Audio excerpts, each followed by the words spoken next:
for the absolute ultimate escapist comics podcast. I'm Tate.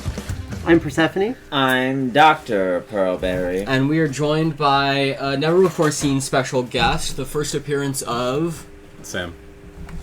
It's me in the corner. We've got a good amount of comics news for y'all this week, and then we'll talk about some new comics. But first, I think we're due a song from the only doctor in the house. $20. I'll give you whatever you want. $20. Let the record show viewers that I've handed Pearl $20, and that if she does not sing, she's reneging. I am legally obligated. I read comic books. You read comic books. We are the Escapists, and we love you. Woo! Okay. That's a good one. All right. That's a very good one. I've been writing that for years, waiting for the right moment. So why don't we get right into it? Yeah, we'll do a couple of small things really quickly. They announced to animations today, Gendy Tarkovsky is doing a Conan the Barbarian show. Oh, yeah. Is that really how you say his name? As far as I know, is Gendy Tarkovsky. I'm looking it up. And then J.G. Quintel of Regular Show is working with Jillian Tamaki to adapt Super Mutant Magic Academy for Adult Swim. I actually met her once. Really? Yeah. Oh, shit. When she was originally putting out Super Mutant. I was at I believe I was at a book fair in Oakland, and I was at her booth, and I picked it up then. Oh. And then I guess I just never realized it was her until much later. Did you talk to her? I think I handed her money. Okay. I've heard she's kind of a dick. I'm just kidding. Oh, okay. I was like, I don't know. I've never met her. No, it'd be crazy though. I would be kind of heartbroken, honestly. That would break my heart. Especially with a J.G. Quintel show coming out. Oh, I love J.G. Quintel. This is a good grouping. I'm excited about Jillian Tamaki and J.G. Quintel. Gendy Tartakovsky. Tartakovsky. Gendy. I thought it's Gendy. Isn't it Gendy? Gendy. It's not Gendy? Like Jenny or Jennifer. Slay. Or like Gen Z. Gen But Z. with a D. Gendy Tartakovsky. Okay, well, thank you for... Who listens to this pod, and we needed to throw some respect on that name for her. Yes, Sam? I listen to the pod. Yeah. Oh. You're listening to it so hard that you're in it. I know, Yeah. right? This is such a surreal experience. This is called active listening. It's like when you crawl through the TV into your own TV show. Yeah, you ringed into our podcast. I know. Welcome. It took 7 days. Now I'm here. Welcome. Yeah, so that's some big news. I feel like the Conan the Barbarian show... Isn't it coming out on Prime? Yes, it is Prime. It is Prime. I hope that they have whatever kind of, like, production crew... I hope there's some overlap between the production crew of that and the production crew of the Invincible show, just because I feel like... It seems like they have some actual nerds producing the Invincible show, and it would be great if, like, they brought some actual nerds to the Conan show. Granted, those are two very different flavors of nerd. Yeah. But I also think, like, if you're enough of a geek, you'll just, like, want to do a good job, you know? Like, I think this is sort of, like, the failing of a lot of the Marvel shit that's coming out right now, is there's, like... Yeah. There's no, like, sad, geeky kids who got the crap beaten out of them in school directing the movies anymore. They've all started to make, like, Mr. Terrific movies for DC. Yeah. Because they got tired of their toys at Marvel. So hopefully the Conan the Barbarian show gets some nerds behind it. I'm sure Don Frew will be really hyped. Oh, yeah. I feel as if the real question, though, is if they're going to get the Primal animation crew on this. I was going to say Primal would be, like, the best people to inherit the Conan the Barbarian. Because Conan, Kamandi, and I guess Primal are just kind of all three a little Father, Son, Holy Spirit of themselves, you know? There is a Kamandi short film. Have you seen this? What? I have not. Yeah, so in my search for John Constantine Hellblazer animated films, I found there's a short Constantine House of Mystery film that comes in a bundle with like 2 other short films. I forget what the third one is, but the second one is just like a straight up Commandi film. It's worth checking out. It's shocking to see the words Commandi pop up on screen for a TV. It's not even a TV show. It's just like a short film. It's pretty awesome. What, like 20, 30 minutes? Yeah, it's probably like 30 minutes or something. Yeah, it's, I'll have to check that out. Yeah, plus it's like a fun, like weird... The one that comes before it, which is the Constantine House of Mystery thing, is like this weird sadomasochistic nightmare movie in which Constantine is like chased around the house by evil spirits. It's pretty good. It's fun. Yeah. I remember the last Constantine thing I watched was one of 2 things. It was Sandman and it was Justice League Dark animated. Yeah, I watched the Justice League Dark animated. It was okay. It was fine. Is that the one where he fucks King Shark? In the movie, no. Or not in the movie, but like King Shark is like winks at him because like John bottomed for King Shark. No, not in the... I think that's part you probably wrote in your head. I think there watching that scene like 5 minutes ago. No, we watched the scene and it was literally a wink that they shared between each other. Nobody said anything about John Constantine being a bottom. That was all constructed in your mind palace. Anyway, on to other news. In her mind dungeon. And also... No, we're not talking about my mind dungeon. We're talking about new announcements. Side note, I hope that the Conan animation goes the way of She-Ra and makes it insanely trans-lesbian. Work. 100%. I would be really cool if they kind of like found some way, and this would be really hard, but if they found some way to like make the animation sort of Frazetta-esque, I think that would be really sick. It just seems like probably that's like almost impossible to do on any kind of budget, but I do just feel like Conan is like really at its best when it's like Frazetta or like maybe like Bernie Wrightson or something, but like, and I feel like the Primal team like maybe could pull this off, but I kind of feel like it has to be beautiful, or else Conan's just like really stupid, you know? It's like it fundamentally like the world has to be gorgeous, or else I'm just watching like Ooga Booga Man, you know? Could also do like, like McLean could also, if you did like in the other direction. We already watched Ooga Booga Man with Primal, which is an excellent series. It's very much with an excellent Ooga Booga Man. Yeah, we gotta have Shin Ooga Booga Man. Shin Ooga Booga Man. Do you think Ooga they Booga released Man Zero. The information of... No worries. Do you think they announced this during Pride Month for a reason? Conan the Barb, as we like to call him. Conan the Fabulous. Yes.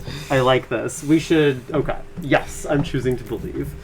Onto a couple of DC Next Level announcements. We got the new Titans one, which I forgot who is like Higgins and somebody else, but the art looks good. We'll look that up in a second. I'm very excited for that one. Okay, hell yeah. It looks interesting. Like I'm curious to check out like an actual like new roster. So the Teen Titans roster, I have it up here, is Kyle Higgins and Danielle Nicuolo. Awesome. Yeah, the art looks fun. It looks very kind of like manga inspired, which I think is probably a really good thing. Like manga inspired, but not in like a sad, pathetic way, in like a fun, playful, kind of fresh new way. I don't know anything about Daniela De Nicuolo. I think they're relatively newer, at least newer to DC stables. Good to see some new blood. Good to see some new blood. Something Marvel can fucking use. They worked on Court. Oh, they were the Court artists. Yeah, they did Court. They did DC versus Vampires. They did some Speed Force stuff. Yeah, okay, that's why the art looks familiar, is because they did Court, which I think is actually a really good choice. Awesome. Yeah, I think that's sick. Yeah, it's a great lineup. Yeah. So we got that. We got Legion of Superheroes by Joshua Williamson and Hayden Sherman. Oh, this looks so good. It looks really good. I'm so hyped. The Hayden I'm not usually a Legion reader, but I will be checking this out because it looks good as fuck. Like, it looks so pretty. Yeah, this looks great. And then we love Hayden Sherman here. friend of the pod, Hayden Sherman. I'm manifesting this. And then to Doom Patrol, which, Yippee. setting aside my disappointment that it is not Dennis Camp and Javier Rodriguez. Right, because what did Deniz go into? We don't know. I don't think we know yet. It's We know- either Shadow of the Bat or Jonah Hex. The streets Or a have been Secret saying Thing. the streets have been saying Batman. And Yeah. and briefly, I'm gonna be so fucking disappointed. Like, it's gonna be really excellent because it's Camp and Rodriguez are gonna do something cool with it. But I would follow. I would. Oh, if I they wouldn't jump be off a disappointed. bridge, I would follow think it would them be off really that bridge. cool. Yeah, I think that sounds awesome. I mean, like, I'm gonna love it regardless because it's those two. But I just like we have so many Batman books, and I just would like but to see not them like. very many great ones. I mean, that's true, but I would Like- like to see them stretch their wings on like something, just like not main stable, you know. But they just did that though with Absolute Martian. Yeah. I feel like maybe they want to Maybe write we Batman. want more. But I feel like Shadow Possibly. of the Bat could be really weird. It really depends on how much creative freedom they have. Yeah, like, and I think like they're gonna give Dennis and Javier as much freedom as they need. Like, my guess is Yeah. like I think if Dan Waters doesn't get Shadow of the Bat, at the very least, I think Waters proved to DC that you can do like a really weird, high concept, beautifully drawn and written Batman book and have people love it with dark patterns. Yeah. Like, my preference would be Dan Waters doing Shadow of the Bat, just because, Yeah. like, I finished Dark Patterns and I was like, it's done? It's over? How could you do this to me, Daniel? But I also feel like seeing Dennis on Batman, which we haven't seen before, would be so cool. It would be really cool, and I would really like it, and I'm sure it would be a masterpiece. Bless you. Bless you. Because it will. I But think they hinted that it was going to be something kind of new and different, though. yeah, that seems to be the hint. But all we've got is You were saying it was going to be something else. Well, okay, so there's three, because it's either one of those two, or it's some secret third thing that they haven't announced yet. Because that is technically Dude, possible. Dennis Camp, Javier Rodriguez, Swamp Thing. That's my chief hope at this point. Since it's not Doom Patrol, seeing their Swamp Thing would be god tier. I would kill to see that. I think they would slay it. It would be so excellent. I'm always an advocate for Metal Men. Oh, I would love yeah. a new Metal Man. I also think Dennis Camp and Javier on Challengers of the Unknown. Oh, Ooh. that'd be gas as fuck. Okay, I would Speaking of Challengers of the Unknown, shout out to Challengers of the Unknown in My Adventures with Superman last week. Oh, I just saw that they restarted it. I gotta watch that. I rewatched like a ton of it recently, and I was just like, God, it's nice to know that we still have good cartoon superhero And shows. also, I think this wasn't talked in the announcements, but we got promo images for My Adventure with Green Lantern recently. oh damn, we did. I forgot about that. Yeah. Yeah. I'm really excited for that. I like that they're clearly spearheading cartoons. From what I've been seeing, it seems like people are drawing parallels to Superman being Dragon Ball, and Green Lantern is going to be Sailor Moon. Oh, that's Ooh, hype, yeah. ooh, yeah. And then you could have like Batman, Naruto, like Hell yeah. Batman's Berserk. I'm gonna throw. Oh no. Let me throw you a curveball. Okay. Constantine, Yu Yu Hakusho. Oh, that would be awesome. Yu Yu Hakusho. Yeah. That'd be dope. Forgot about that one. We could also do Wonder Twins Ranma half. I would also love a really good Flash or Wonder Woman show. Like, there hasn't been a Flash cartoon Aquaman? forever. Yeah, I would be into Aquaman. I do kind of feel like You're a tad limited, but you're very limited with like what you can do. yeah. Like, But like, come on. it would be cool. Yeah, I think Aquaman gets short shrift. I got made fun of a lot as a kid for loving Aquaman, so he has a special place in my heart. That's your bully's fault. Yeah.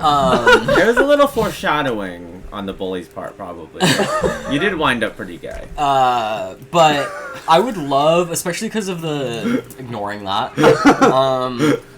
I've confirmed no allegations. I would love because how good Ryan North's Flash is, I would love a really good kind of goofy Flash show. I would love that. Which I'm very excited to talk about the new Flash issue. Same. I am also very excited to talk about that. But quickly, we'll say the Doom Patrol team is Darcy Van Polgeest, who was the writer of Little Bird and Precious Metal, which is a very good writer for it. Nico Heinekron, I'm trying to remember his name. He was the artist for Spectators and Pride of Baghdad. He's a very excellent artist. I think the image of the main cover is very good. I am on the fence if I think he's a good he's a good fit for Doom Patrol. Just because like some of the best Doom Patrol artists have been like either like very like angular artists like Ted McKeever and Richard Case, or they've been very like Nick Dragotta, or not Nick Dragotta, sorry, Nick Darrington, like who did the Gerard Way run. I think Heinekron could do a very good job. I think he's an excellent artist. I'm kind of unsold on him as like, I think he's maybe a little too grounded, a little too like earth tone tends to be the predominant vibe with his art, and I think that's maybe was something a little bit more like colorful and popping and something a little bit more hyper exaggerated, but it could still be very good, and he's still a ridiculously good artist, so time will tell. And that is an excellent team. I think in any other circumstance that would just be like a knockout massive W, and it is like it's still a very good team. Moving on from them, we're just going to cover two things very quickly. All right, let's get into our second to last piece of news, which is... this one's going to be a little bit brief because we're still getting it, but Daniel Day's Rolando Sanchez Estrada was sentenced to 30 years in prison under terrorism charges for having anti-Trump comics in his car and happening to be in the same book club as people who were arrested and charged as part of a 2025 anti-ICE protest. This is pretty bad and bleak news in general, and also pretty bad and bleak news for comics people. He was, like, regardless of what you would think about, like, being at this the legality of being at this protest, which, again, is fully legal, and you should be protesting this, he was also not there. He was in a book club with some of the people who were arrested, and he had some anti-Trump zines in his car, and that's why they arrested him. And they arrested him under terrorism charges, which carries a 30-year sentence. They have effectively, if we cannot get this man out of jail, destroyed his life for some comics that he had that criticized the administration. Yeah, I mean, I also, like... I can't stress this enough, like, it's so easy to have an anti-Trump comic around. Like, our store zine for Free Comic Book Day had an anti-Trump cover on it. I've got 4 in my room at this current moment. I mean, what? Anti-Trump comics? I wouldn't have those. Not us. But yeah, it's... Oops, my rights are being taken away. Yeah. It is very reminiscent, I think, of a lot of the kind of trials that comics have often been subjected to, and not just comics, but literature in general, because I think literature is often kind of the most obviously political piece of art that someone can own, and it's also the most egalitarian piece of art. It's, like, hard to own, like, a giant anti-fascist, abstract expressionist painting. But it's really easy to own, like... I was told years ago that art itself is political. Yeah. And I've been carrying that for a long, long time. Yeah. And I've never once been proved wrong of it. Yeah, and I think comics are... It's easy to malign comics. I think it's easy to, like, kind of point at comics as filth. And it's something that's historically happened to the comics industry and the comics community many times. And it's worrying that that's being used as a weapon now. Yeah.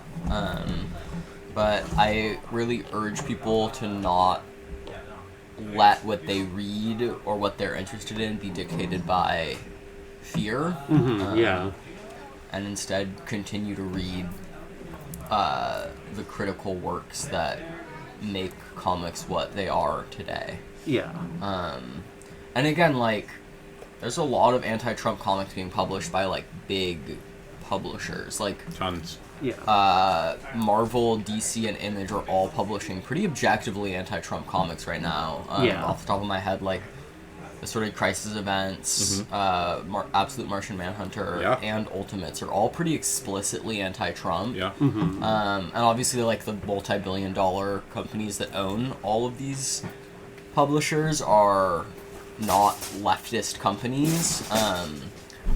But it's worrying that you can be arrested for owning something that's as just kind of like widespread as. I mean, even as in an the anti-Trump international comic. even in the international market, you have stuff like Baki. Yeah.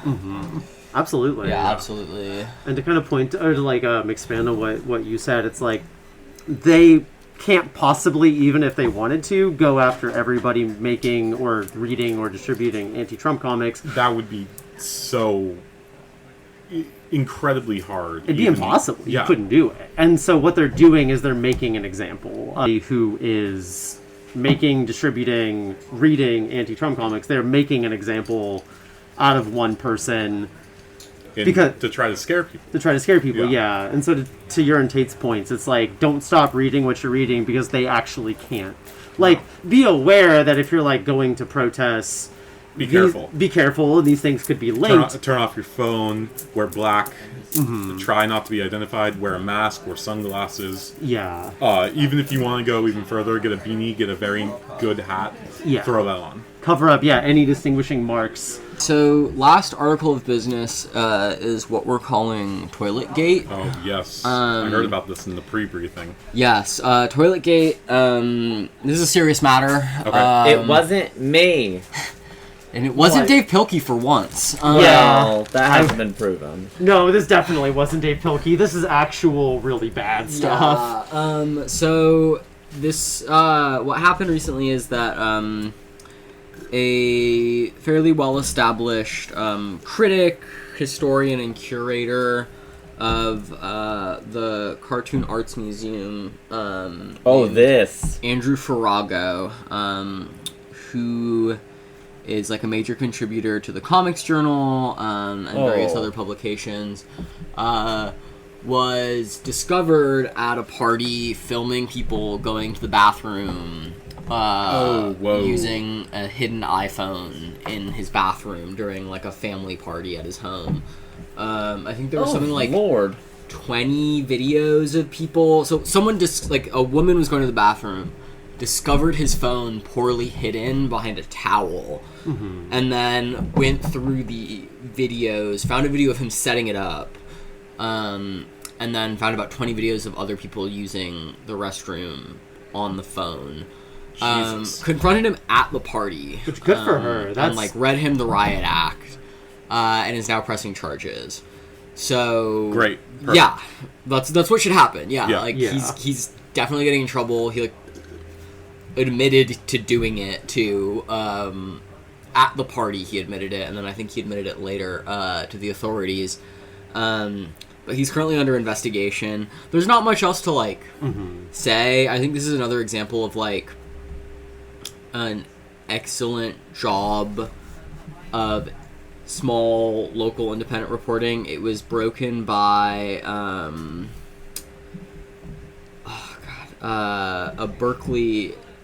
the Berkeley Scanner, which is a really great East Bay local paper. I've heard of them a couple times.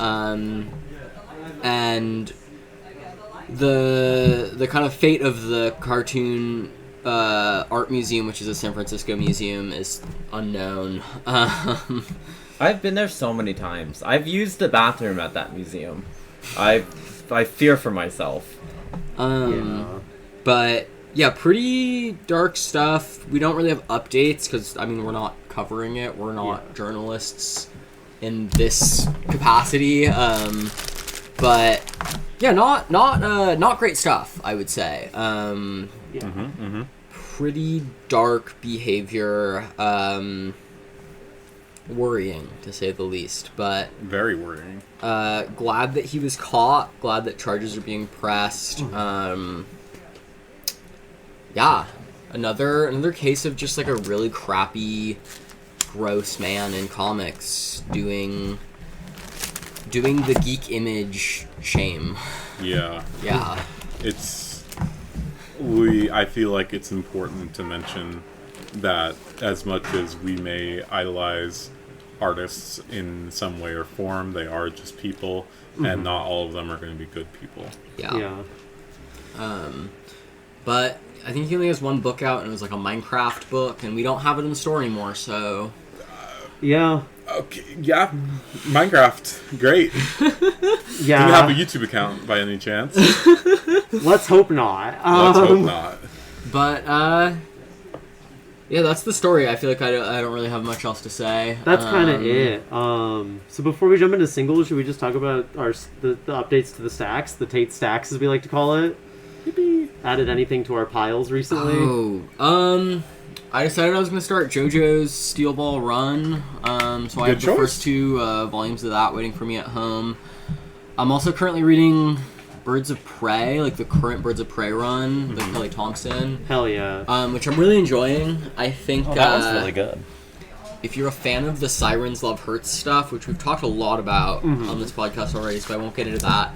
But if you're a fan of the kind of like sexy but still kind of like serious stuff, I think the Birds of Prey is like a good other book for you to be reading. It's not as horny, but it still has like a bit of like a Yuri kind of thing going on. It's pretty gay. The women are kind of sexy, but not like hypersexualized. We love to hear it. Yeah, and the stories are really great, and the art is beautiful. Especially that first arc with Leonardo Romero on it is incredible. It's excellent. All the Barda Batgirl stuff is really excellent. Yeah, that's some of my favorite back and forth, like buddy cop kind of vibe. Is Big Barda and Cassandra Cain, Batgirl, just being badasses together. And kind of cool to see Cassandra Cain and Big Barda both written with kind of their backstories and their traumas and their interiorities in mind, because they actually make a lot of sense as a pairing. Like, they were both kind of brainwashed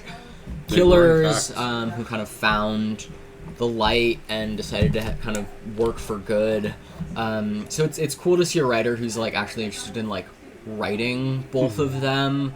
Not a huge fan of the current Cassandra Cain Batgirl issues that are coming out right now. I don't think they do like as good of a job as like earlier Cassandra Cain stuff did, and also not as good a job as Birds of Prey did. So yeah, definitely check that out. I got to describe to one of my friends the Bat Fam at some point, and when I got to Cassandra, I don't remember exactly which run it was, but I described the moment where she witnessed a member of the Bat family shooting a goon, and she just breaks down crying, and she says, "This isn't who we are." Yeah, essentially, and it almost brought one of my friends to tears. Yeah, she deserves a lot, so much attention, and rarely does she get the attention that she deserves. It's unfortunate. I think there is quite the little problem of the women members of the Bat family just getting pushed aside. Yeah, and I mean, hopefully this Barbara Gordon book that's coming out right now will do a little bit of damage to Breakout's that. Pretty good, because I'm enjoying Breakout. Yeah, Breakout's good. And then I'm liking that we're getting to see Cassandra Cain in something that's like not like Batman centered. Because I mean, this is true of like all of the Robins too. It's just like if you're a Bat family character who's like whose main like title is not selling as well as like your appearances in like Batman or Detective Comics, like you're always gonna be overshadowed by Batman. Yeah. Like the only like Bat family character that is like broken free of Batman is Nightwing. Yeah. And that's because Nightwing has like the beefcake Yowie scene. Yeah. Yeah. But there's like 20 Bat family characters, and like you could do so much fun with them. And it's cool to see somebody just be like, what if we just like put them on a different team? Yeah. You know, like it's just not that hard. And they're all interesting because all of the ideas are there. It's just Batman is always going to be like a pretty overshadowing figure. I mean, it's kind of hard when you're one of the top 4 comic book characters ever. Yeah. But, and also, most writers are going to want to... If you're writing a Batman title, and Batman can be in your Batman title, you want to write Batman. Batman is a very easy way to bring people in. Yeah. I think this is one of my favorite parts of the Tinian Batman omnibus, is... That's, like, one of the few Batman books that that's one of the few Batman ones that I've read that feels more like a Bat Family book than it does a Batman book. Mm-hmm. And it is just as much about the female characters in the Bat Family as it is about the male characters in the Bat Family. Yeah. In a way that I don't think I've seen, like, any other Batman run do. And it's really cool. And it made me, like, really... wish there was more of that. Like, I think Fraction is, like, pushing the Batman title into more of, like, a Bat Family realm, just because, like, he's making Batman a family guy. Mm-hmm. Yeah, crazy to see, like, Spoiler and Duke come back. Today that all you see. Oh my god, I didn't even... The way that you and Pearl and I all realized and Persephone was just, like, totally oblivious. I'm trying to be professional. This is my first time. I'm trying to make a good impression in front of the in-laws. Violence in movies and sex on TV. What about those good old Bat Family values? Bat Family values On which we used to rely. Bruce is a family guy.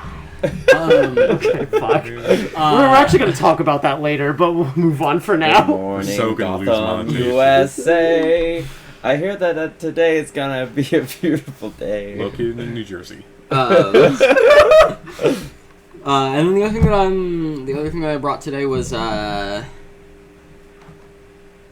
G. Willow with some poison ivy. I'm finally gonna. I think I've read like the first third of it because I was reading it in issues and it was coming out because I was working here when it started coming out. And I loved it when I was reading it in issues, and I fell behind because I was out of town, so I would get them sent to me in big batches from here. And that's just like not a way to read a monthly book. Like just like I would just be behind on everything. I'd be like, okay, like I'm 8 issues behind every single series, so now nothing makes sense. Yeah, you miss one issue and then it's like it becomes a whole fucking thing. So I'm gonna try to just like fully read through that now. But the big thing that I just finished was the Rachel Pollack Doom Patrol omnibus, which was really excellent. I've got like a big feature coming out about that in the Comics Journal soon. You just read the big ol' omnibus? Yeah. Cracked open that omnibus-y, really got in there. The best Doom Patrol run. It's the best Doom. It's better than Morrison's Doom yeah. Patrol. I think like everything that makes Morrison's Doom Patrol really good is stuff that Rachel Pollack does, but then like Rachel Pollack has feelings. Yeah. Which just makes any story better. Because Morrison's Doom Patrol is amazing, but there's not a lot of like emotional storytelling going on. Yeah. It's a lot of Morrison just being like, welcome to the strange and wacky world that is my bald brain. And you're just kind of like along for the ride. Yeah. And then Pollack is like, what if they talked to each other as people? And what if they felt sad and alone and in love and horny and dysphoric and all sorts of other things? And it's really good. The art's incredible. It's got the first, maybe the only long-running Doom Patrol female artist with Linda Medley. I think they're non-binary. I think they're they them. Are they? I think so. I think within the last like 5-10 years they came out as non-binary. Chat, is this true? ChatGPT? No. I think, but I'm not 100 on that. I don't think so. No, Walter, we know that Morrison is they them. We're talking about Linda Medley. I thought Linda Medley did. I'm seeing no evidence of this.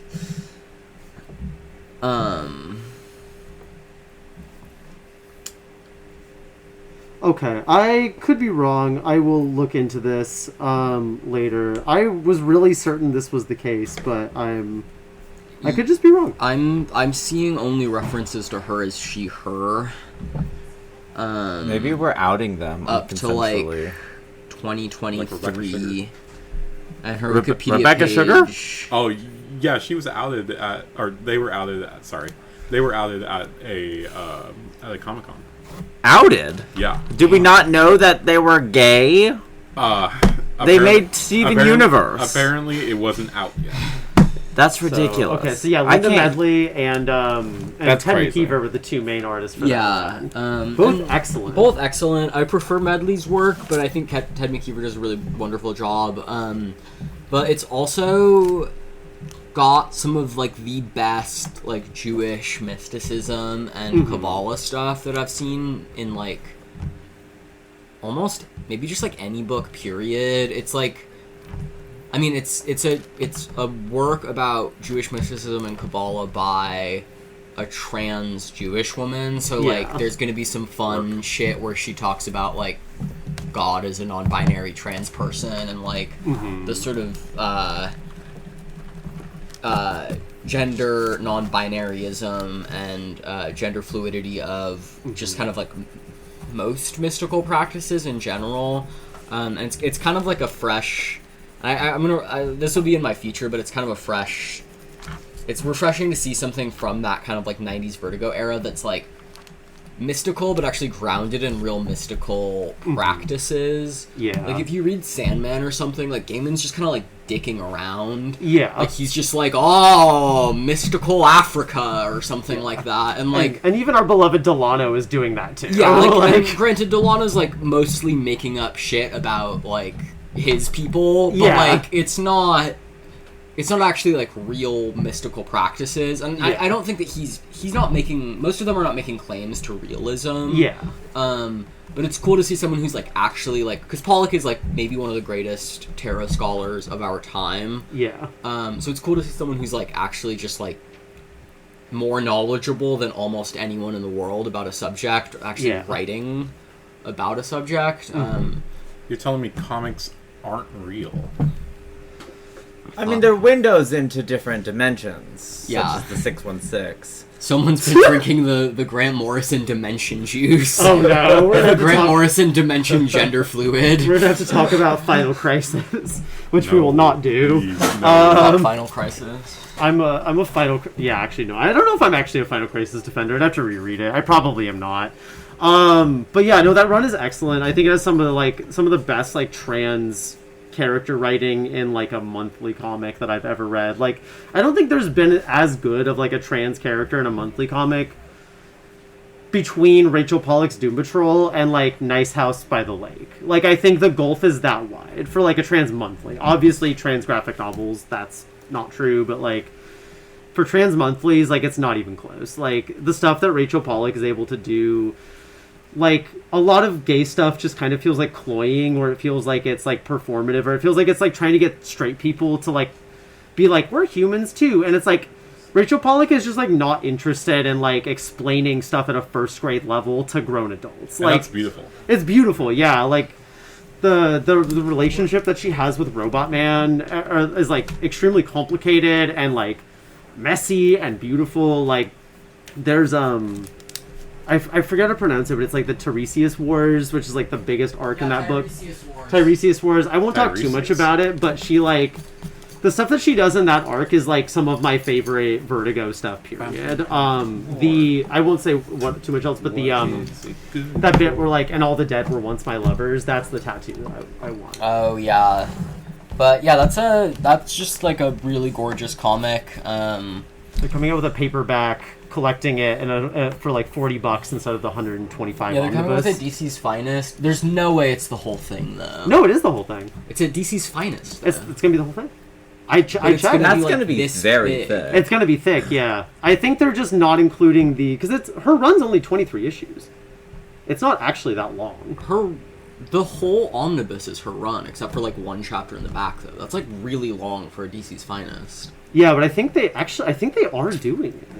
I think it said it was her complete thing. If it's not, I'm going to be bummed, but I think it is actually the complete... that would be kind of crazy. Yeah, I mean, it would be awesome. It would just also be kind of insane. I wonder if they're gonna do like a paper thing too, because sometimes even just having a different paper quality can like shrink the book size dramatically, and so I wonder if that's what's gonna happen. I wonder if they'll do like non-glossed or something. But I will be picking that up too, just because. Same. It'll be easier to carry around. I'm tired of carrying around this giant omnibus everywhere I go. I love finishing an omnibus just because then I don't have to carry it. I have a date on Friday. Yes! Woo! And we're going to the park to read. Yes! And I'm taking my Animal Man omnibus with me. That's so cute. And I am I'm frantically searching around for my book tote bag. I cannot find it. Are you bringing Animal Man because that's what you're currently reading, or are you bringing it to impress the date? Can it be both? Ooh! I suppose, but that's your pick for impressing a date? I mean, to be It fair, would work on to me. be fair, she doesn't know anything about comics, so... Also, Okay. if a date rolled up with an Animal Man omnibus, I'd be impressed. What I'm gonna be book honest with would you bring? What book would I bring? It would To depend on impress the it would date. depend on the date. Me. You? Just like, hypothetically, if you were to date, let's say, me. Walter says Animal Man do fuck interspecies. That's true. That's true. not my... Canonically that's not why true. I'm bringing... Is your date human? I hope so. Maybe they're furry. She has Maybe said... she's a furry! It's entirely possible. Does she go to FurCon? No, Happy I Pride. don't think What so. website did you meet on? I met her at a... Pause are us. I met her at an art exhibit. Whoa, that's Yeah. You cute. got game, Sam. Yeah. Thank you. Happy Pride. Happy Pride. I may not be queer, but I'm still here. I'm here to help. There's still time. Are you not queer? No. It's I'm 2026. I'm just an ally. Sorry, the way that you like looked out into the distance, like Well, then what's this I'm mustache sure. for? It's to make people be less afraid of me. There's just no way you're not queer, Sam. I'm queering This you. is such a big Queering you. compliment. Thank you. I'm actively queering I'm going you. to show this. I'm going to show this bit to my Every friends when every it comes queer out. person gets one. Everybody gets one. Yeah. we're just gonna like Professor X you. Yeah. Just flip the switch a little bit. I personally prefer this one. Oh, okay, yeah. I prefer the hands out to. Oh, sorry, to hold on. this. Yeah. Have you ever watched Steven Universe? I think you know the answer to that. Not beating the allegations. Which, to go non-comic for a tad second, has anyone here heard that about Lars of the Stars show? No. No. What's the... Okay, I was hoping that. Well, apparently. Wait, Lars from Steven Universe? Yeah. Oh, wait, no, I apparently- did hear about this. Okay, yeah, okay, great. sorry, I did. Yeah. Do we know if that's happening? No. Don't know. No idea. Probably won't Because watch it. I've It got a trailer, I think, and that's about the last I've heard. did it. of I didn't see a trailer. I just heard that it's going to be a Prime exclusive, and Many it would franchises. be more similar to Rebecca Sugar's original intentions of Steven Universe. Okay, that's hype as fuck. We'll be checking that out. Yeah. Just even out of curiosity. Yeah. Okay. Sorry to move us a little forward with the stacks. Yeah. I'm not going to talk a ton about it because I'll probably talk more about it when we. Oh yeah, this Get is to the it. other thing on my pile. Yeah. The Rom V Mike Perkins Swamp Thing. I won't touch on it too much other than to say it's kind of interesting reading an earlier Rom V work. It's relatively early in Rom's career, or at least like them being like a bigger name. I think it's maybe a little bit clunkier and clumsier at times than I would have expected, just because it is earlier. I say that with the caveat that it's still very, very good. I'm enjoying it a lot. But it's also cool to see like a writer like in a developing stage. Like this does feel like a very developmentary work. In a lot of ways. It really you can like kind of in real time like see them finding their voice, his voice on the title. It's a really cool little book. I'm enjoying it. They just dropped the another DC's Finest Fourth World. I put that on my stack. We'll get around to that. Yeah, I have that at home. Very excited. And this love isn't Jack Kirby. on my stack so much. Or actually, no. Sorry. One thing that was on my stack is I finished Charity and Sylvia. Annihilated me. That's all I'll say about it. I was Yeah, that ugly book- sobbing. book's an amazing contribution to independent comics. I'm excited to finish it. It had to go on the back burner, sadly, as I was cranking through Nancy's Doom Patrol. But I'm very excited to talk to you about it once it's done. Very excited to write this review for the Comics Journal once I finish. This is one of those books that is so good that it makes it hard to write a review of it because I'm paralyzed by the need to do like an amazing job. Yeah. So I'm like, I'm really trying to kind of lock in and do right by this book. It's honestly just an amazing piece of like queer archival scholarship on Tilly Walden's part, just because it's a true story. These were two real women, and we talked about this with the K-Show a while ago. But yeah, bravo. This is like the best thing I've read from her. This might be my top pick for like best indie comic I've read this year so far. It's very high up there for me yeah. as well. It's excellent. God damn. Yeah, like I knew Tilly Walden had hands, but she just like beat the shit out of me in the Village Square. Like Open palm or closed palm? Oh, both. Was throwing Open palm, closed palm, backhand, rings on. Yeah, like doing like Ninja Turtle shit on me at some point. Steel boots once you hit the ground. Like I'm not kidding when I said ugly crying.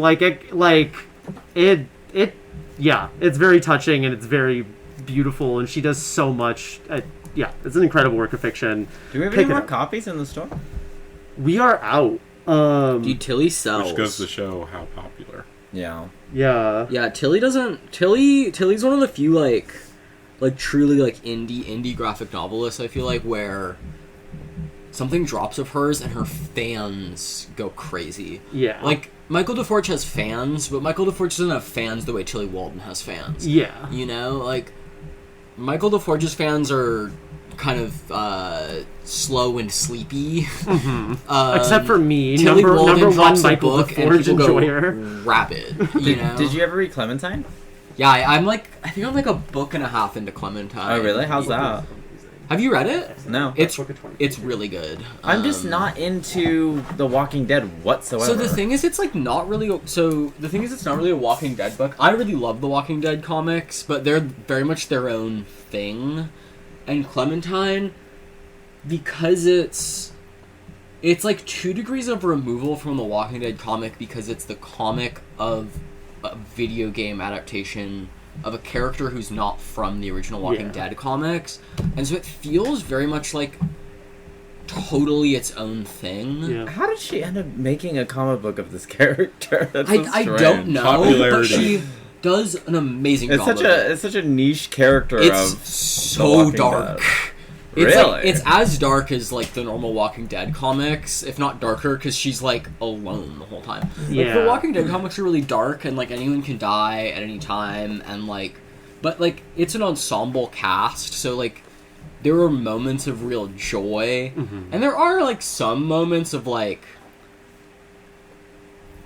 I guess joy, like peace maybe in Clementine, but it's like she's like a teenage girl alone in the zombie apocalypse. Like it's pretty dark shit. And the games canon is fucking bleak. Yeah. With her, like those first 2 games are like some of the bleakest stuff in The Walking Dead. Like of the like 75 or so issues that I read, plus those 2 games, like it's some of the darkest stuff in The Walking Dead.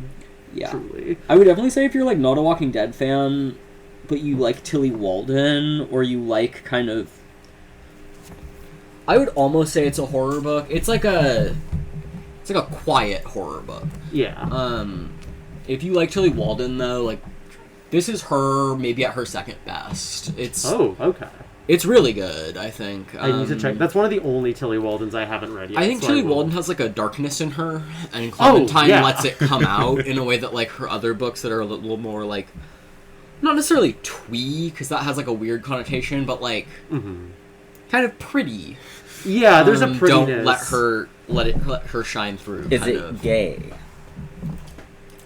Because Tilly Walden's pretty unavoidably gay. I think you'd be hard pressed to make an argument that it's a straight book, but because she's mostly alone, I also could be misremembering, but I think it's probably a gayer book than it is a straight book. Okay, good. It's like gay in spirit. like spiritually gay. Speaking of spiritually and literally gay books, this is not on my stack because I reread it 2 or 3 years ago.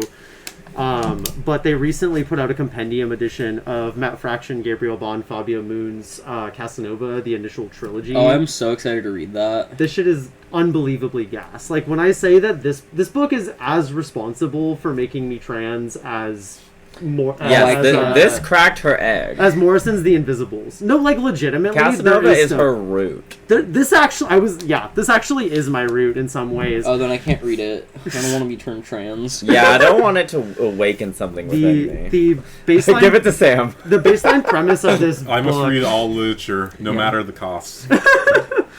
This is like an acid jazz rendition of like James Bond filtered through Steranko's Shield, and like Jack Kirby's kind of work as well. Love a little Kirbyism. Also, there's a acid lot jazz, of Kirbyism. Great music genre. Yeah, there's a lot of acid jazz in here. There's a lot of sex in here in general, and also including a lot of gay sex. There's a lot of stuff in here of like naked men with their like dongs flopping in the wind, like fighting each other's psychic style. And that's pretty early in. But the concept for this book is that like in Casanova Quinn's universe, he is the son of effectively Nick Fury for this like Shield-esque organization. He's the bad boy. His like twin sister Zephyr's the good girl who like works with the organization. He's like the gentleman thief who's like fucking all the time, and he's like little skeezy doing bad guy shit. He gets pulled out of his universe by a character named Newman Zeno, who's a bandaged man wearing sunglasses, the head of WASTE, which is an acronym which changes every single time they ask what it means. And he says, okay, so you're in a different universe. I killed the version of you from this one, where he's the good guy in the organization. Nobody else knows that the good guy's dead. So I'm slotting you in to pretend to be yourself from another universe in this organization. And it just kind of goes from there. We get, like, trans MODOK. We get, like, unionizing sex robots. Yeah. Oh, yeah, that's the MODOK who becomes trans. Yeah, that's basically MODOK. Perfect. Yeah, it's very, very, like... It's also a very, very personal book for Matt Fraction. Like, I'm sad this doesn't have the letters columns, but there's some, like, really fun letters column stuff. The initial print of this book was part of Icon's... I think Warren Ellis and Ben Temple-Smith's Fell was also part of this, where they were going to print 16-page issues with only one color tone to bring comics down to a $1.99 price point. It was like a little experiment in like 2008. It has since been recolored by Chris Peter, who did the initials, but every volume of this series is done with like a different color palette focus. And so like the first volume still kept a lot of its like greens and yellows kind of focus, and then the second one is like blue and pink. I'm speed reading it right now. Hell yeah. But the colors are just beautiful. Almost in a sense, I get almost a Mignola Hellboy theme once in a while, especially when you compare some of the black and yellows. Yeah, absolutely. Yeah, and Gabriel Ba, the art is done by two different brothers, and so volume 1 and 3, which are collected in here, are done by Gabriel Ba, most notable for doing some of the Hellboy in Mexico wrestling stories and doing wait, really? Yeah. And Umbrella Academy. Yeah, I was gonna say, girl, most notable for Umbrella Academy. I did that on purpose. I did that on purpose. Oh my god, why didn't I notice that sooner? And then Fabio Moon did the art on the second one, and then the fourth one, which is not collected here. This is just some of like the weirdest, most fun Image has ever been. I would go on a wire to say that this is some of the best Image books out there. Mm-hmm. It's a book that Matt Fraction has been writing for 1 billion years, and we're still waiting for it to be finished because it was envisioned as like a 7-volume epic where each volume is like named after a different 7 deadly sin. And we got up to 4. Oh, that would have been so cool. And and then 2015 we got the 4th volume, and then 5, 6, 7 has not been released or announced yet. It's a crazy book. I'm sure There's eventually like be released. there's like multiversal incest kink. There's like giant like robots and kaiju. I'm There's, really like, excited to read it. It's I so can't wait. good. I love multiversal incest kink. I just recently watched Zathura for my nightly movie, Oh, and yeah. I had to remove a half star off of Letterboxd for the unnecessary incest subplot. Unnecessary. Yes. Well, see, this is the necessary consenting adult version Exactly. of that versus the like random kids in the 2006. Yeah. Zathura. Like why do I have Kristen Stewart going a little gaga for an older version of her brother? That's weird and also not necessary to the story. Yeah, If whereas you're going to throw it in my face, at least make it necessary and tell me why it's wrong. oh, and this is extremely necessary for beautiful, hot, weird reasons. But yeah, this book has been coming out a long, long time. The first volume came out when I was like a early teenager, maybe even middle school, and I saw Warren Ellis's name on the back and Gabriel Baugh like praising it and Gabriel Baugh's art on it. And I was like, oh, I'll check this out, and I just fell in love with it. I don't know anyone else who's read this thing. I read the first book on your suggestion. Oh, you did? I forgot you did. Yeah. Hell yeah. It was extremely confusing and weird. It is an extremely confusing You and heard it weird here book. first, folks. Extremely confusing and weird. I couldn't follow it. In my comic, no. I didn't know what was happening. Yeah, that's a selling point for me. Of course. I gave up on it, I'll be honest. That's, you know what, that's fair. it is quite a lot at times. It was cool. But yeah, this is extremely beautiful, extremely fun. I wish I had talked about it a little bit more concisely, but it's kind of a hard comic to be concise about. There's a $40 paperback compendium capturing the first trilogy, and you could just read this on its own and it would just be fine. Like, if you didn't read that fourth one, that'd be okay. You should, because it's good, but this is a complete trilogy story in of itself. I love this fucking thing. And it's cool to see Matt Fraction develop as an artist, as a writer too. Let's talk about some new issues. I only read a couple things this week. It was kind of a sparse new comic book day. I'm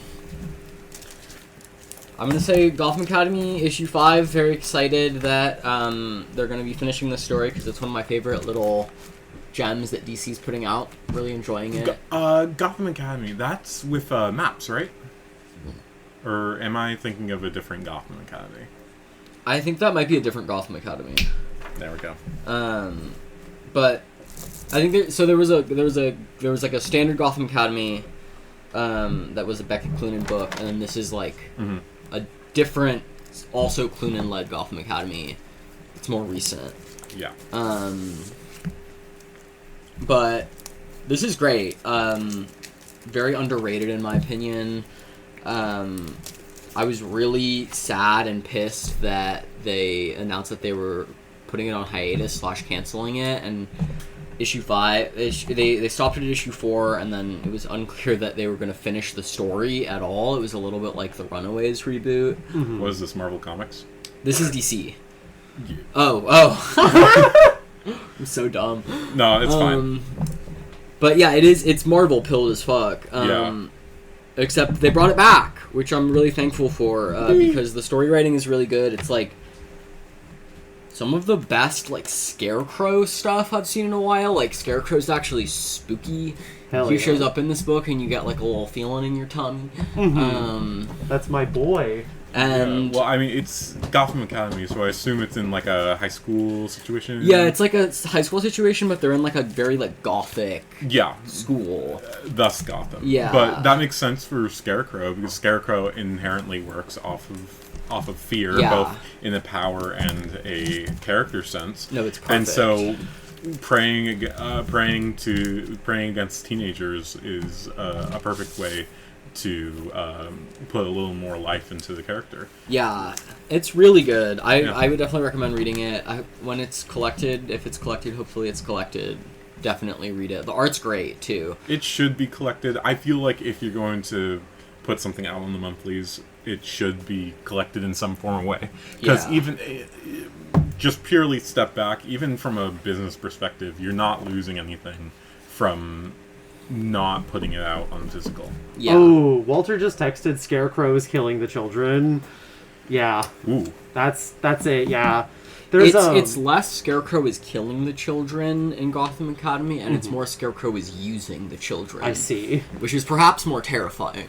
I will Yeah. say, very briefly, there's a... Gotta throw some of that serial killer horror movie energy into it. Yeah, he's got like it's a bit of like a Hannibal thing. Hell yeah. There's a lot of interesting stuff, and the art is excellent too. You'd assume more Freddy Krueger, but Hannibal is yeah, also it's more something Hannibal. I feel, I'd say. Hannibal is something I feel that would fit it. If readers could help me find this at some point, there is an unofficial Scarecrow comic about that's I think done by the And Then Emily Was Gone creators about Scarecrow hiding under a little girl's bed, and he like sneaks into her room and he just like hides under the bed, and his entire thing is like he's hiding in such a way that like no one ever believes her. He's like hiding inside of the walls and then under the bed, and it's like the scariest like Batman thing I've ever read. That's so perfect. Like, it's so fucking scary. His whole thing is just like, I'm not gonna like harm you like physically. Like, I'm just gonna fuck with I'm you. just going to completely destroy your sense of safety. Wasn't there an Elseworld comic that said something along the lines of, like, every couple of weeks or days or months or so, a Yellow Lantern ring comes towards Arkham Asylum, and we have to literally sedate Scarecrow in order to make sure it leaves. That's so funny. I don't know if that's canon or not, because I feel if he's been a Yellow Lantern a couple times. Yeah. I feel if that was canon at this point, he would have kept the Lantern Ring. Oh yeah. He would be like the most powerful Yellow Lantern. Yeah. Yeah. By the terms of the Yellow Lanterns, yeah.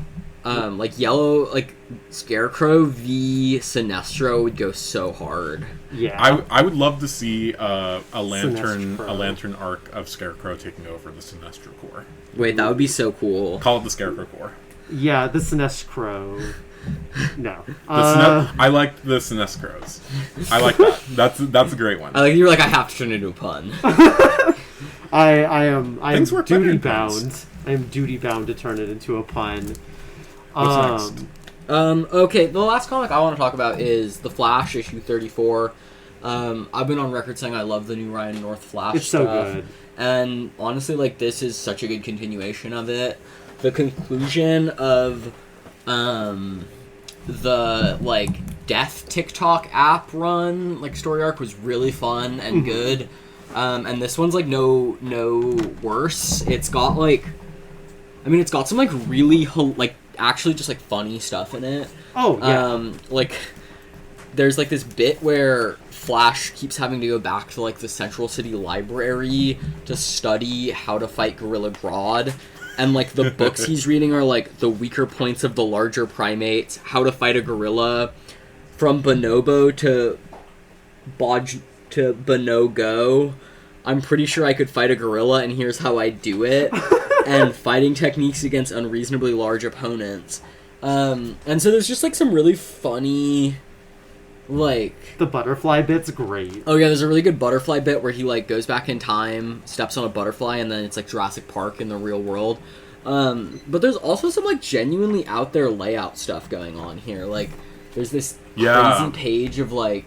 I've been seeing some of the layouts. It's honestly spectacular. Yeah, he's doing a lot of, like, choose-your-own-adventure stuff here. But what's fun about the choose-your-own-adventure that he's doing, and I think what's most impressive about it, is that somehow he makes it so that it doesn't matter what adventure you choose, because the time travel is so Silver Agey and goofy that it's, like, impossible not to get lost. But it doesn't feel frustrating or badly done. It's actually just, like, fun. Yeah.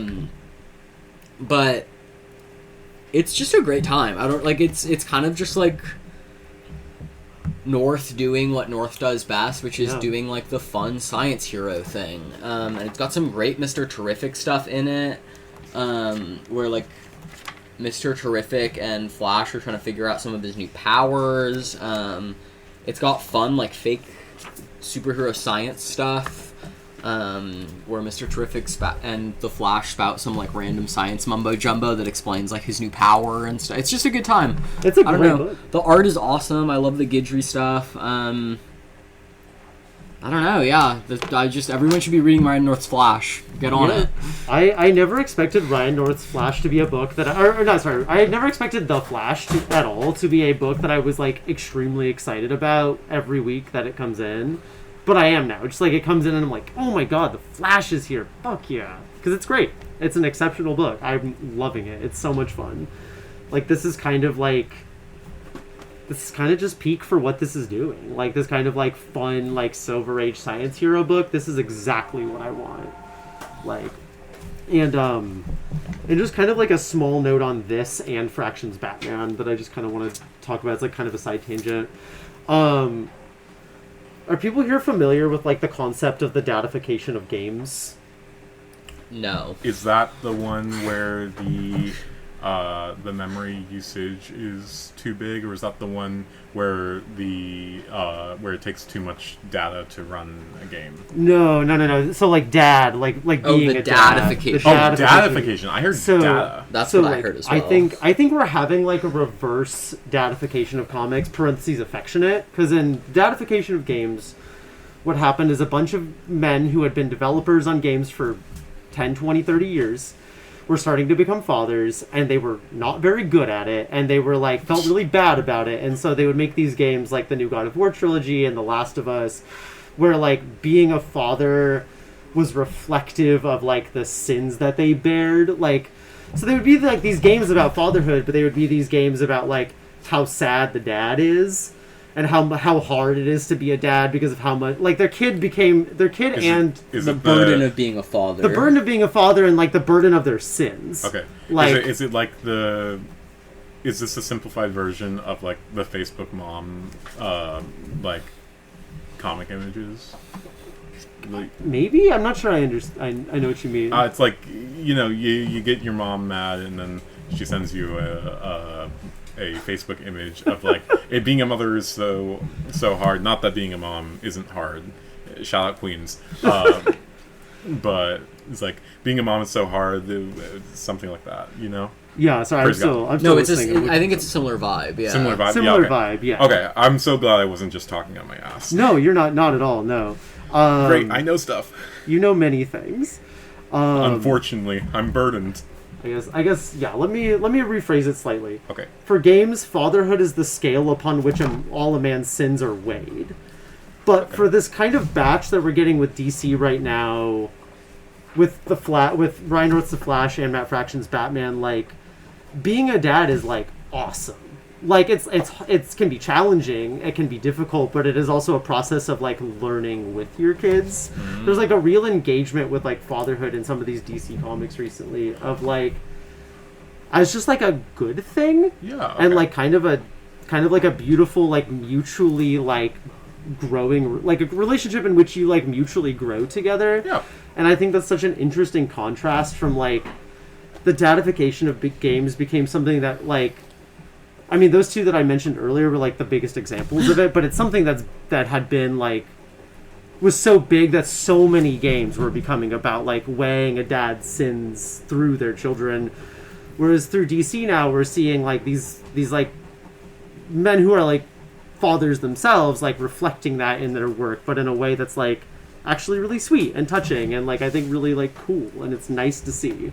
Yeah, that's super cool. Yeah, I'd like to add on to that just a tad to a lesser extent. Please, yeah. And almost, I think Ultimate Spider-Man is Ultimate Spider-Man is an excellent example. Specifically. Yeah, it does that a little bit as well. Yeah, no, that's a perfect example. Yeah. Like Ultimate Spider-Man as well, and like it's where you kind of don't usually think of like I don't know. I wouldn't have expected like comic books to be the thing that kind of flipped the script on like the datification of games culturally, but it did. Maybe it goes into a little bit of the pricing of it, because to an extent comics are still affordable Yeah. compared to a lot of other media. Yeah. And when you have to drop 60, 70, 80 bucks on a game, Yeah. primarily who you're focusing in on are the employed people, which I hate those guys. yeah, I know, right? Employed.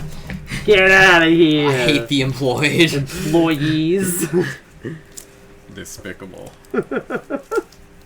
I would never be employed. Yeah, moving on from the Flash. I'll be quick about some of these. I read Ultimate Endgame. Even Dennis Camp can't save this. There was some cool ideas that I think happened, but they were badly explained, and things that should have been emotionally impactful mostly weren't. It was kind of a huge bummer, actually. Like, there were moments in here that worked, if I'm reading it correctly, but honestly, Camp, in a rare L, like, kind of doesn't really do a good job explaining certain things to the point that I'm not actually sure what happened entirely. Like, there's little, like, huge, like, significant mechanical moments of how they beat the Maker that I'm, like, actually not entirely clear on, and I have guesses, but I'm not. The art's just flat, like, it just kind of ends. There's no consequences or stakes after a certain point. I feel like he's probably kind of spread too thin, honestly. Like, Yeah. he just has too many things going on. My God. Yeah, and he has things that he's, like, putting a lot of effort and weight into, and it just feels like this is just kind of like, well, they're already, like they're giving me nothing, like, Marvel's giving me nothing, so, like, I'm just gonna finish this off and just go. Like, I have books that are, like, that I'm gonna give back to in a way that, like, Marvel's not giving back to me. The curse of success. The curse of success. Like, I've said everything that I wanted to say on Ultimates, and, like, I don't know. That's just my best guess. I didn't like it. I'm sad that it ended this way. It's unfortunate. Yeah. It did kind of peak in high school. Yeah. And yeah, same Ultimate Universe. They're like, the Ultimate Universe will return. What does that mean? I don't know. Stop threatening me! Yeah, and it's certainly not Ultimate Universe Reborn, which looks like garbage. On to better books. I won't say anything about it, but Swamp Thing 89 continues to be great. I love it. My boy Swampy T. It's been quite the read these months. Yeah. Seeing a fun little Shining Knight bit in the last issue. Oh. Seeing a fun little Shining Knight, seeing the Spectre having, like, a gay threesome, also great. Excuse me? Yeah. Yeah. The Spectre has a gay threesome. Yeah. And Swamp Thing 89, number 2, yeah. The Hand of Wait, God's wait, Wrath. Who's the other two? John Constantine and a sex worker. They're doing sex magic to exorcise. They're doing gay sex magic? Yes. All sex magic is gay. Yeah. Truly. False. That's... Anyway. We have all been psychically damaged by straight sex magic. I do believe. That is a fair point. For one, I was born. Oof.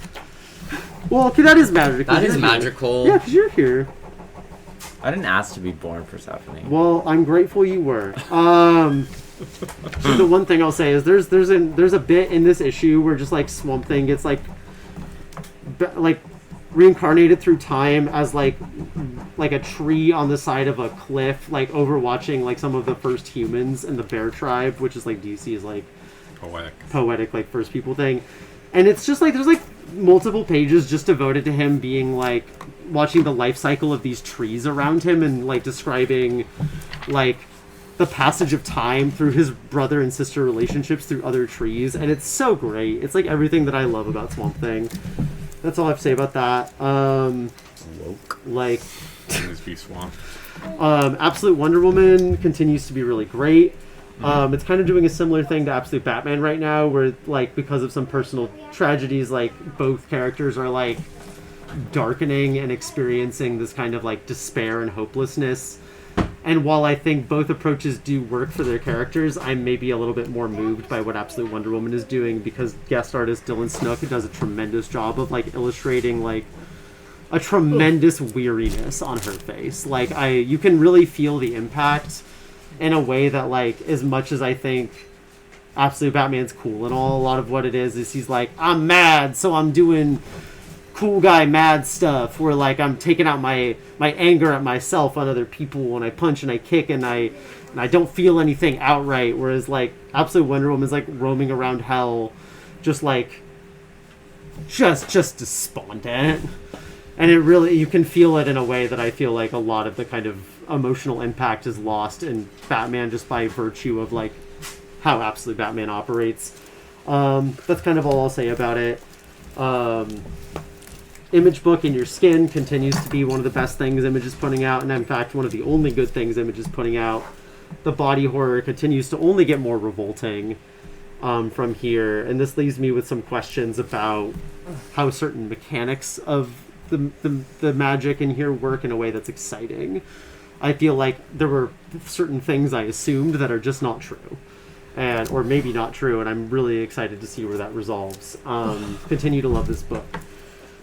Similarly, they just put out this book called The Eye Collector through Image. Oh, I'm so excited to read The Eye Collector. I'm hyped. It's awesome. It looks so insane. It's really deeply insane. I've heard people are pretty hyped about it. It's good. Yeah. It's good. It's like, it's just... It's got some crazy good cover. That's a crazy good cover right there. Yeah. It's a crazy good cover. I love that all of the variants are just done by the... okay, so it's written by Jonathan Ball, and the art is done by GMB Chalmachuk.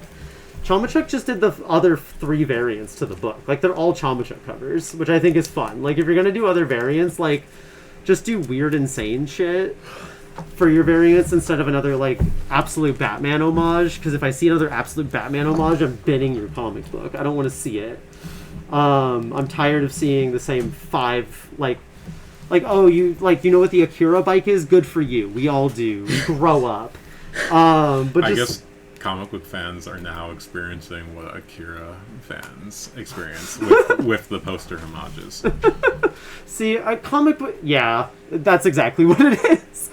And also comic book fans, like, all art, like a significant amount of, like, major art forms at this point are stuck in a cycle of nostalgia because we, like, as a broader monoculture, have a hard time envisioning that there is a future, so we're, like, endlessly regurgitating the past, like, because, like, what else do we have? We can't imagine a new future with new things happening. We just have to endlessly recycle the same 10 IPs. I'm always saying that's a great way of saying it.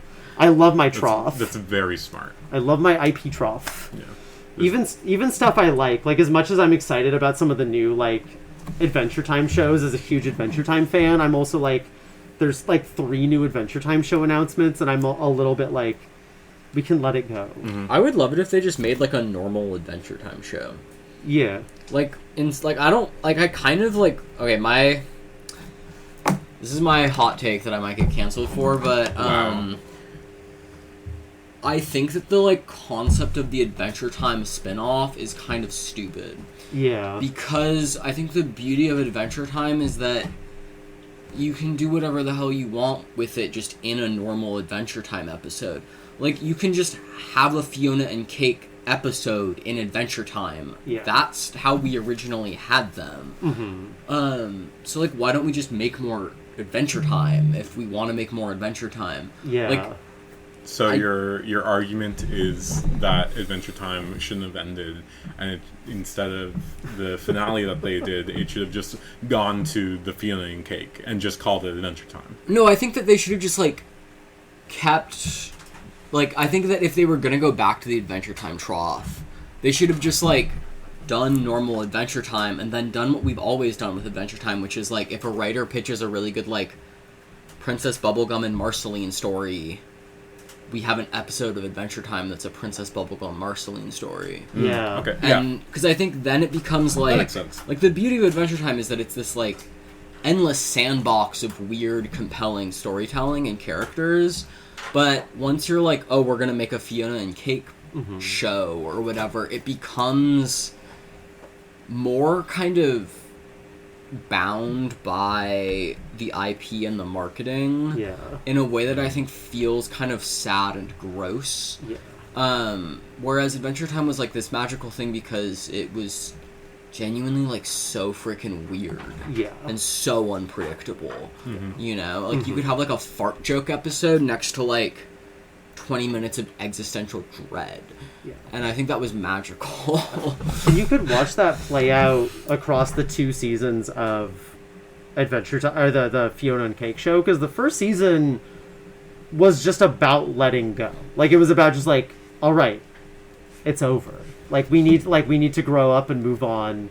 And that's what the first season is. And then the second season is like, all right, we're back for more. And it was like, well, that was like fun, but like I thought we just were like, I mourned for nothing. yeah, the whole thing was about how we need to like let it go. Yeah. And like, as much as I enjoy Adventure Time, it's like I'm tired of seeing like, yeah, Adventure Time, regular show, stuff that I like even is getting endless reboots and regurgitations. We're just like endlessly swallowing the same This is one of the IP. things I really respect about J.G. Quintel is J.G. Quintel will just like do a different show. Yeah. Like what was the like couples show? Close enough. Like I loved Close Enough because that was just like J.G. was Quintel great. being like, I'm gonna make regular show, but instead of like unemployed stoners, they're like unemployed parents, and it's gonna be like insane and awesome, you know, like. Yeah. Like, J.G. Quintel exhibits, like, some weird ability to, like, grow while also being, like, a total weirdo still that I think is not very normal in the TV industry anymore. Yeah. Which is so perfect for his upcoming works. Yeah. Yeah. Same with the Samurai Jack crew. Oh, yeah. Because they were like, we're going to do Primal now. Yeah. Get used to it. What are you going to do? You don't get more Primal. You don't get more Samurai Jack. Well, but they you do did get this badass shit here. They did do the sequel, but it was one But season. that was the conclusion It was the Samurai conclusion. Jack. Yeah, and it was one season and they were done. Yeah. Which, like, that's to that point, it's like, if you're just coming in to, like, finish something up, or even, like, a little nostalgia, like, I think the Distant Lands 4 episodes were, like, pretty good, because they were just, like, we're just gonna do an episode of Adventure Time that's a little longer, and that's it. And, like, that was cool and cute.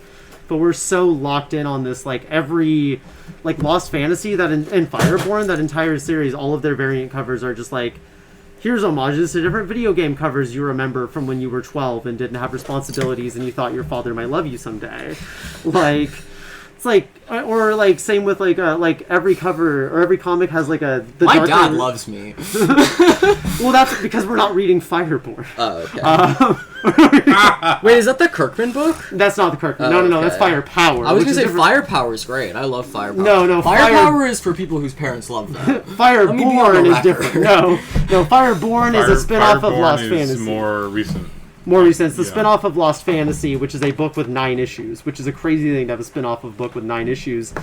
But, like, everything has, like, absolute Batman homages. Vampirella is doing absolute Wonder Woman homages. I'm tired of it. I don't, like... I've seen the cover. I was there. I read the book. Stop making me look at guys who are doing the absolute Batman thing. There was only one good absolute Batman homage, and it was that Harley Quinn cover when she's in the outfit that's way too big. But anyway, moving on from just like we exist in like a cultural vacuum because like we exist in a deadlands of being where like we can't imagine anything else for ourselves. Speaking of things where we can't imagine anything else for ourselves, Jamal Campbell's Zatanna. Queen shit. It's like the best. It's one of the top 3 at least things that DC is doing right now, and I think you could make a strong case that it is outside of like Martian. Like, in the main line, this is arguably the best thing they're doing, if not top 3. It's real good. It's excellent. Yeah, Jamal Campbell's, like, just getting better and better. He's pulling out all the stops on it. Like, there's hype shit in here where it's, like genuine, like, oh my god, I can't believe they're doing this shit. Mm-hmm. There's, like, experimental stuff he's doing with the panels that I can't believe they're doing. I can't believe he's, like... Yeah.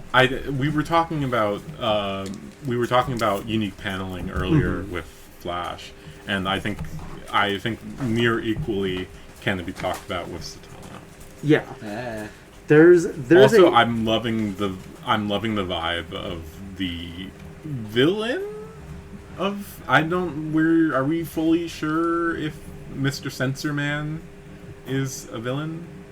He's definitely villainous in this issue. Have you read issue 3? I have not yet. Okay, I won't say what he does here, but he does some crazy stuff that, like, recontextualizes him as, like, oh, maybe what he is or who he is maybe different than I thought it was, and it was really cool. But, like, it's cool to have this villain of, like, you know, what does Zatanna do? She uses magic through speaking. how do you stop her? You like redact the letters and words out of her mouth. Mm-hmm. Like, and that's a crazy thing to see visualized in a way that like only comics can do. Can't believe we get to see no diffs. Yeah, like I just can't believe we're getting this book. Like, I can't believe we're getting a book that like, and I think I talked about it for issue 2 as well. It's like, it is a shockingly, like, at least issue 2 and 3, like a shockingly black book in the way that it approaches like generational storytelling through song, and historiography through song. It also is like a very queer story in the way that like the Griffin and like the singer lady, I forget her name, like that's just queer. Like, I don't know what else to say about that. Like, that is just like a lesbian relationship with like a monster creature, like presented very like sincerely and not as a kind of like, oh, isn't that crazy? It's like presented as like genuine and touching and beautiful. I know I say it a lot, but we love to see it. We love to see it. We love to see it. Somewhat of a catchphrase for me. You're so right for that. Yeah. Yeah, this is one I really have to catch up to. I'm sadly behind. I wish I weren't. There's so much to read, but this, I lost my issue 2. Well, I probably didn't lost is probably a little bit of an overstatement. I can't find it in the mountains of books right now, so I'm just gonna pick up another one. Hell yeah. But I'm excited to read it. I was looking around this morning while my partner was asleep trying to find it and could not, and decided to content myself reading Flash instead, but Also really very excited good to read choice. Zatanna. I've turned all my bag and boards and my boxes into a chair. Ooh. Oh yeah, Sam's got a like Elden Ring throne. I do in fact. That's crazy. Good for you. It's personally just for knowing where everything is. Innovation that excites. Yeah. I need to get another short box actually right now. I need to go through my short boxes and get rid of a bunch of stuff. I know, I have crap to get rid of. So much chaff. I was not a single issue reader when I started working here. I was like exclusively or almost exclusively a trade girly, and then I became more and more of an issue girly as the longer I worked here. And then now that we do this podcast, I've talked about it before, I won't reiterate, but I feel like every month I like go through some stuff and return a bunch of issues that I like somehow ended up with. yeah. Like, I don't even remember what happens in this. That said, goddamn. I mean, it's exciting that, like, as much as I don't want to take home more stuff, it's exciting that I'm keeping. Well, I keep going back and forth if I'm going to keep the Flash as much as I love it. But like Swamp Thing 89, Absolute Wonder Woman, In Your Skin, Eye Collector, and Zatanna, I want all these. I'm keeping mainline Batman issues right now. Like, what a beautiful time it is to love art at DC Comics. Yeah. Is it a beautiful time elsewhere? That's very complicated. Not at Marvel, certainly. Image is coming out with a few nice things. I'll say Dark Horse just recently released, what is it, Ali Skate? Oh, Skate Ali, yeah. Skate Ali. What did you think about that? Because I wanted to read it and I didn't. I thought that it was. I thought it was pretty good. Obviously, it is an issue 1, so you're kind of just getting the just the first bits of what this is. What are the rules we're putting forward at first before we break them a little bit. But I think they're touching into punk and rebellion and alt culture. Love to see that. Will it hit the mark? Will it stick the landing? To be determined. However, I do like the style that they're putting their characters in. I do like how they are really pushing the fact that the entire synthesis and creation of this time and period is almost entirely due to the government's issues and how it's enforcing such strict and unnatural laws onto the people to the point where the youth need to rebel. I do like that point. I will say I don't think I'm still a little iffy on whether it will hit, but for the time being, I think it is something worth at least looking into. Bustos. Art style is really good. I think it's Sam Humphries and Kelly Sue DeConnick are really strong writers that I will usually like peek at whatever they're doing. I like that. I kind of joked that it was like finally Grommets for women, because Grommets was just like such a like man who is in his 30s. It was male coded. It was like very like man who's in his 30s, like later 30s, remembering what it was like to be 16 and skating, which is like okay, like that's fine. Like that's Grommets did feel like a retelling of someone's life. Yeah, and I think it is, and like partly, but it is nice to see a book that like again, I'm not trying to like slam Grommets too much because like it seemed fine. You know, it's important for men that have things too. Yeah. But men have a lot. Men have too much. But it's nice to see like a skater girl punk book that like acknowledges like the punk roots of skating. Like I think that's like actually fun and interesting. Whereas like I just didn't really feel much in the way of like whatever was going on with Grommets. Like I didn't need Grommets to be like a capital P like political book, but it just feels kind of like this is just about some fucking guy, whereas like this feels maybe a little bit more. And I will say, I'm liking the main character. Hell yeah. So far, like she's very charismatic, and I think a bit relatable too in how she speaks and being kind of a newcomer. Yeah. I'm excited to read it. Yeah. Unless Tate, do you have anything else to say before we go? Oh no, I think Pearl should just sing us out. Sing us out, Pearl. I wanna be the very best, like no one ever was. And end this podcast really quickly so I can go home. Escapies Podcast. I want viewers to know that before we stop, she is playing Pokemon Go as she sings this. Because I want to Pokemon Go home. Please. All right, bye guys. Bye. We love you. Thank you so much for having me. Yeah, hopefully course. we'll have you back soon. Oh, yay, I'm invited back. Yeah, please. Bye. Well, if you paid